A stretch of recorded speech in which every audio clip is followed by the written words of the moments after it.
I'm watching this podcast, bro, and like Conor McGregor really changed. Like, this is some deep ass topics. Like, yo, shit just got deep, bro. I'm not gonna lie. I just want to go over the last like 5 minutes I just been watching, cause man, you could just tell he's changed and he's thought a lot about everything, like everything. Naturally as any human does. And I just feel like I don't know. I genuinely out of all I feel like we've seen Connor through different phases and shit like that. I don't know him personally, but I think right now he's looked the most stable like ever. I don't know. Maybe I'm bugging, but let's just go through these questions. And I think this first one hits like crazy. Ariel Hawani asked a question about like his contract or just like a money question. And his response is just so much different. Like, if you would have told me he would respond like this, like even a year ago or like 2 years ago, I would have been like, man, that's cap. He's lying or like he's PR trained. But it looks genuine. It looks like this dude has genuinely been through a change. A fair operator, and I like to think I am. So, that's how I operate. I like, I love the Ultimate Fighting Championship, and I'd love to continue. Let's see how it goes. Are you, when you step foot, going to be the highest paid fighter for one fight in UFC history? Is this the highest amount? Because they have to offset the pay-per-view, right? I'm breaking my own records, Ariel. That I am already. Sure. So yeah, for sure. Can you give us the number? No, I won't even see this flash, Harry. I don't wear watches no more. I do. I have my lovely watches. My man, I'm different, brother. I'm different, and I find myself in a fight still. It's daily. It's the rent is due every day. The old ways that don't serve, and new ways, and a new version of me, and the new man I am. I find myself in competition sometimes with it, or in a battle with that. So I won't. Man, money isn't.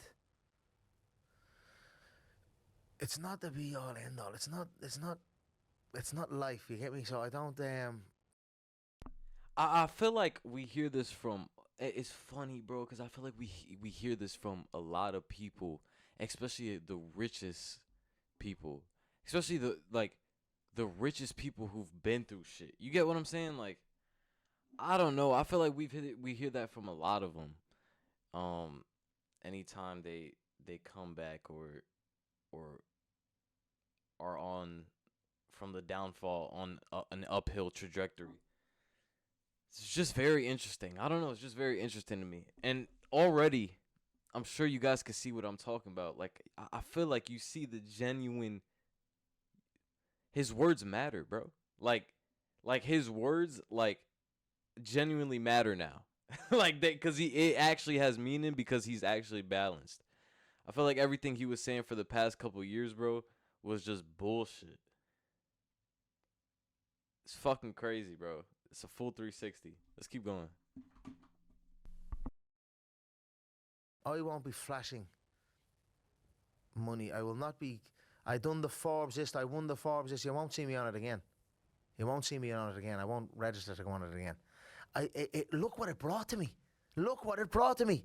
Still, even now, I can feel it somewhere. Oh, he's back.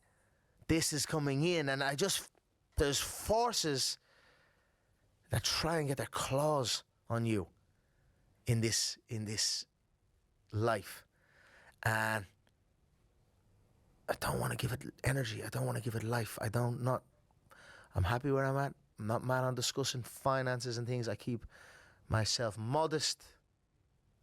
That's how I live my life. I was thinking about this the other day looking at AB.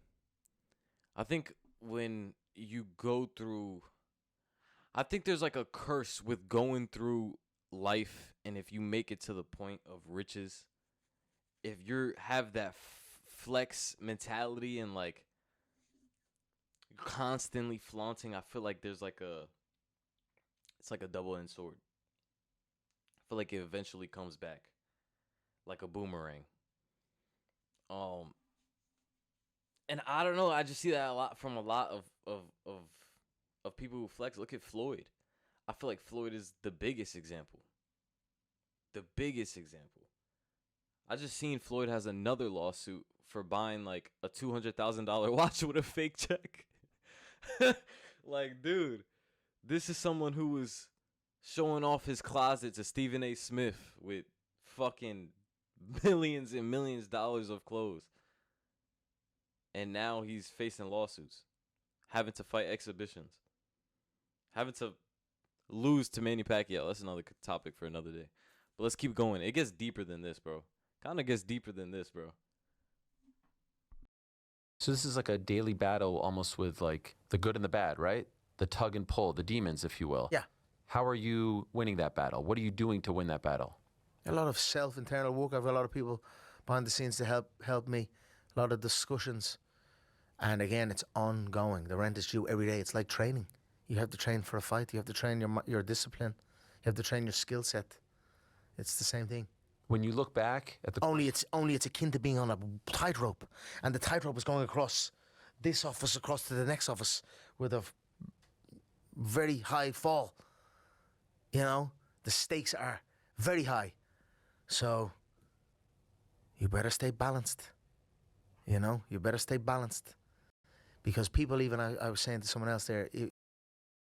Before he goes on and continues explaining this, I just really like this analogy he uses to describe just trying to keep a balanced mindset every day. You know, doing day-to-day shit, staying away from certain shit. I like this. I like this. And like this, I like the way he's talking, bro. I really like the way he's talking this time around. You know, when you're making inroads in yourself and working on yourself, sometimes when you're down in a place, you don't feel anything else. You've no emotion. You're reckless. You're going. You don't pay no attention to nothing. And then when you eventually, with most people and all people, they must put that work in on themselves and get themselves back into a steady state of living. That is the time where the rope is even thinner. You get me? The balance, you need to be even more balanced, because the fall is even higher then. It's if you fall when you're in this position, you don't give a fuck. You might even do it out of, just to do it. That, what he explained, is literally self-destruction. And I'm not gonna lie, not to get too deep, I literally like this is what made me pause this interview right here and start recording. This is the realest shit I've ever heard from Conor.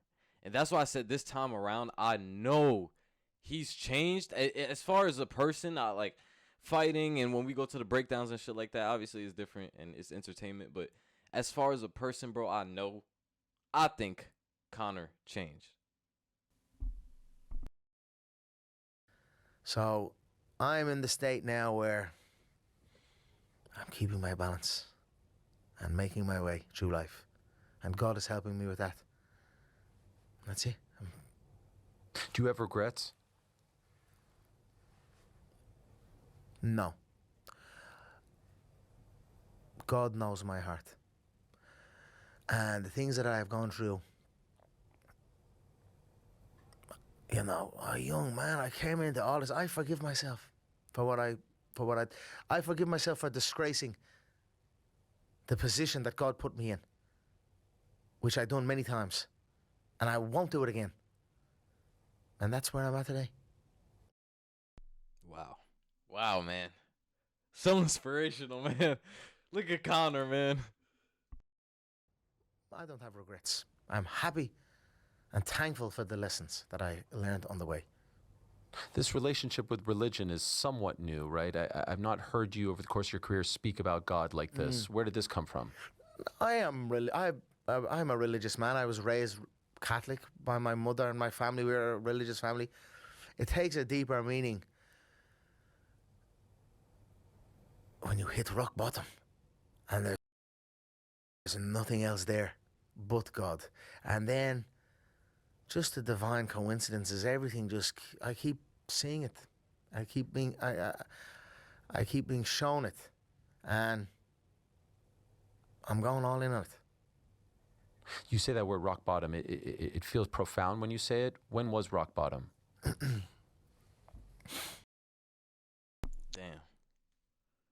Damn. Damn, this shit getting too deep, bro. Yo, Ariel Hawani, bro, I don't like these questions, bro. You coming off a knockout and shit, and you asking these questions. I don't like these questions. Nah, this shit is getting deep though. I'm not gonna lie. This shit is getting deep as fuck. I want to see what he answers to this. With a few dark moments, Ariel. A few dark moments. But I relish the opportunity to show my strength. I was put in the position to showcase my strength. So I stood up and showed it, and that's what I done. A few dark moments. I'm through them. I'm in the light. I'm walking the tightrope, and I'm keeping my balance. And please God, I keep it. Thank you, God. Was there ever a point where you thought the darkness would be too heavy, that you wouldn't get out of it, that you questioned, even for a brief moment? Man, people don't understand the darkness of being in that situation with that injury, you know, and then it ain't easy. It ain't easy. So I'm very happy that I'm fucking through it, bro. That's how straight. And I don't want to get into this ain't a therapy session. You No, I say know, that to but you. it's You know what I'm just, saying? Yeah, he had to cut this shit. Yeah, he had to cut this shit off. This shit was getting, yo, he started thinking too much. I'm telling you, Ariel Hawani started thinking deep with these questions. Yo, he's bugging out, yo. Someone knock this nigga out again, yo. Nah, but in all seriousness, no. I'm gonna end it here. This was great though. This was great. This was great from Ariel Hawani. He asked great questions to touch on this topic. I think Conor's gonna reel it back now. But if you want to watch this full interview, like I'll leave a link into the description. I just like the way Conor's talking, man. Everything I seen he's putting out in these past couple months hasn't been bad, bro. And I feel like this really showed me. I think it gives us light more than social media does. Like a real kind of sit down interview. Hope you guys enjoyed, man. And if you're in a position that Conor was, bro, you'll make it through, bro. All right. Peace.